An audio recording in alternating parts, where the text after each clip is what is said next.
دوستوں، drama serial نور جہاں میں اب تک آپ کو دیکھنے کو ملا کہ نور جہاں کے تینوں بیٹوں نے مل کر نور بانو کے باپ کو مار دیا۔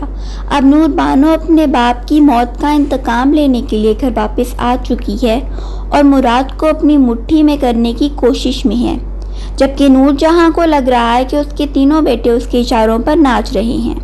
دوسری طرف سنبل نور جہاں کو خوش کرنے کے چکر میں سفینہ کے ہاں بیٹا ہونے کی خوشخبری نور جہاں تک پہنچا دیتی ہے۔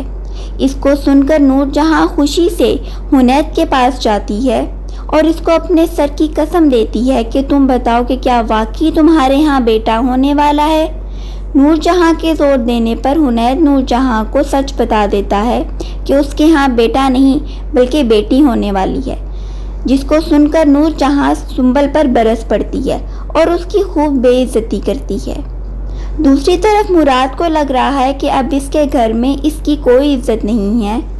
اس کو لگتا ہے کہ اب اس کی حیثیت صرف نور جہاں کے بیٹے کی نہیں بلکہ نور بانو کے شوہر جتنی رہ گئی ہے۔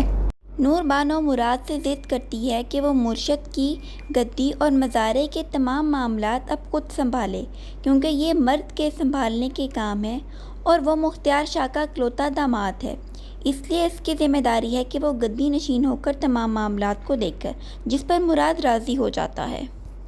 نور جہاں مراد سے کہتی ہے کہ آج کے بعد میں تمہارے منہ سے نور بانو نہیں بلکہ صرف نور سنوں، کیونکہ اس گھر میں صرف ایک ہی نور ہو سکتی ہے اور وہ ہے نور جہاں۔ نور بانو اپنے پلان کے مطابق مراد کو اس بات پر راضی کرتی ہے کہ نور جہاں اور اس کے بھائی اس کے مخالف ہو چکے ہیں اور ہر پل ان کا رشتہ توڑنے میں لگے ہوئے ہیں۔ اس کو سن کر مراد بہت پریشان ہو جاتا ہے اور اس بات کو اپنے دل میں بٹھا لیتا ہے کہ واقعی اماں اور اس کے بھائی اس کا رشتہ توڑنے میں لگے ہوئے ہیں۔ یہ دیکھ کر نور بانو کو تسلی ہوتی ہے کہ وہ واقعی اپنے مقصد میں کامیاب ہو رہی ہے اور بہت جلد نور جہاں کو ہرا دے گی۔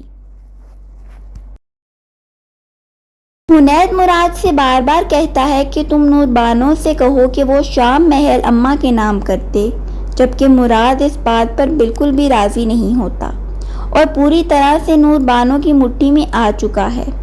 دوستوں، اب دیکھنا یہ ہے کہ نور بانو کیا واقعی مراد کو اپنی مٹھی میں کر کے نور جہاں کے بیٹوں کے درمیان پھوٹ ڈلوا سکتی ہے یا نہیں۔ یہ دیکھنے کے لیے آپ میری اگلی ویڈیو کا انتظار کریں۔ میرے چینل کو لائک، شیئر، سبسکرائب کرنا نہ بھولیے گا۔